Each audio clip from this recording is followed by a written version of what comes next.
E eu tenho uma pergunta que pra mim eu queria muito fazer, porque quando você ia ser preso, você podia ir pra outro país. Eu, particularmente, teria ido.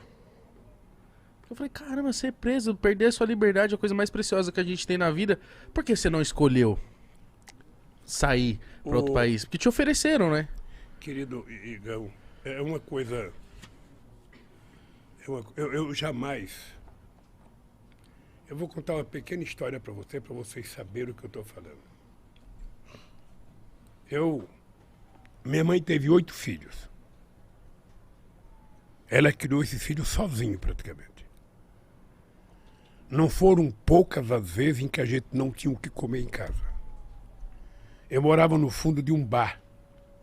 O banheiro que a gente utilizava era o banheiro que os bêbados do bar utilizavam. Nossa senhora. Era lá que tinha que tomar banho minha irmã, minha mãe e nós. Eu tinha uma vontade de chupar chiclete de bola. Naquele tempo chamava-se chiclete americano. Você não viveu, o pai de vocês ou o avô de vocês, Quer dizer, não? sabe, aquele que fazia bola. Você não imagina a loucura que eu tinha de fazer uma bola. E nunca tive dinheiro para comprar o chiclete. Eu trabalhava quando o meu tio ia no banheiro do bar, ele pedia para mim tomar conta do bar, eu poderia roubar um chiclete e levar para casa. E eu não roubava, porque eu tinha medo de envergonhar minha mãe. Eu tinha um companheiro chamado Boquita. Boquita era filho de um cara sergipano, não esqueço nunca. Esse Boquita mascava o chiclete dele o dia inteiro. Quando esse Boquita ia jogar fora, eu pedia para mim. Nossa senhora. Pedia. Não tenho vergonha de dizer isso, não. Pedia o chiclete borrachudo, sabe? Levava para casa, lavava ele, colocava um pouco de açúcar. Botava no E congelador? chupava um pouco. Tá? Eu tinha vontade de comer uma maçã, naquele tempo tinha umas maçãs argentinas, filho, eu tinha vontade de roubar uma maçã. Roubar e sair correndo e comer. Eu não roubava com medo da minha mãe. Sabe? Essa foi a educação que eu recebi da dona Lindu. Aí você não tem noção. Eu jamais imaginei na minha vida que eu ia sofrer o que eu sofri de ataque de corrupção. Com essa gente, com esses bandidos sabendo que eu não tinha feito. Então, eu poderia ter saído do Brasil. Eu poderia ter ido para outro país, eu poderia ter ido para uma embaixada, mas eu tomei a decisão de que eu tinha que ir para Curitiba, eu tinha que ir para a Polícia Federal.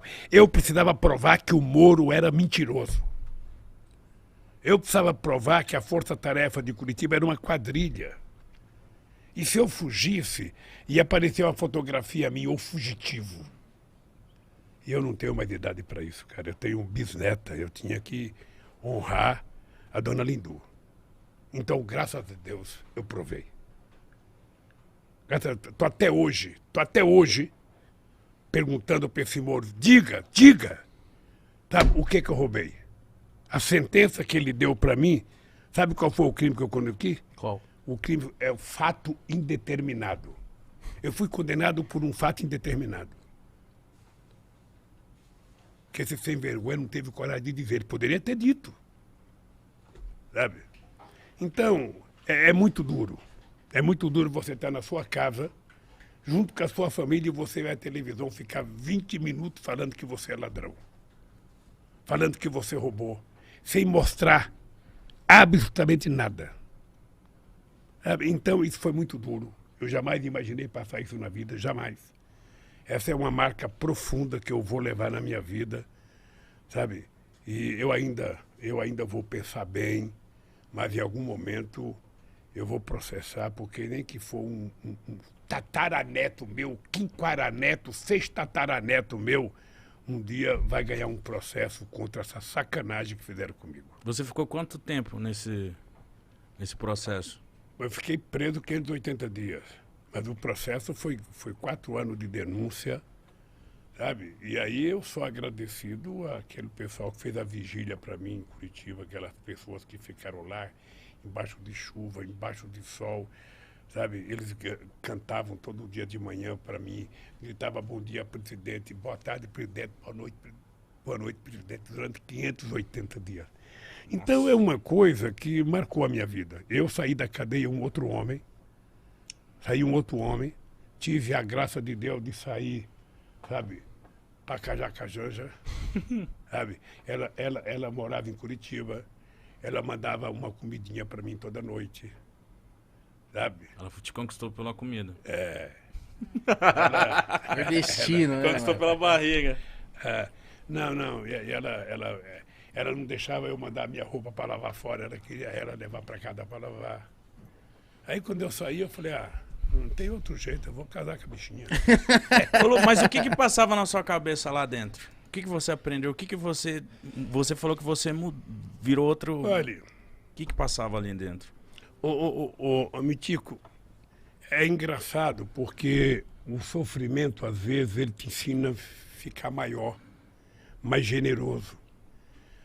Eu não podia ficar com ódio dentro da cadeia, porque senão eu tinha que ficar dando cabeçada na parede.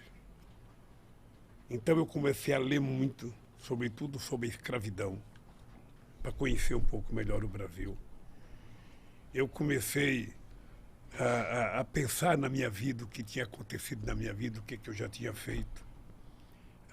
E a solidariedade que eu recebi era muito grande, gente.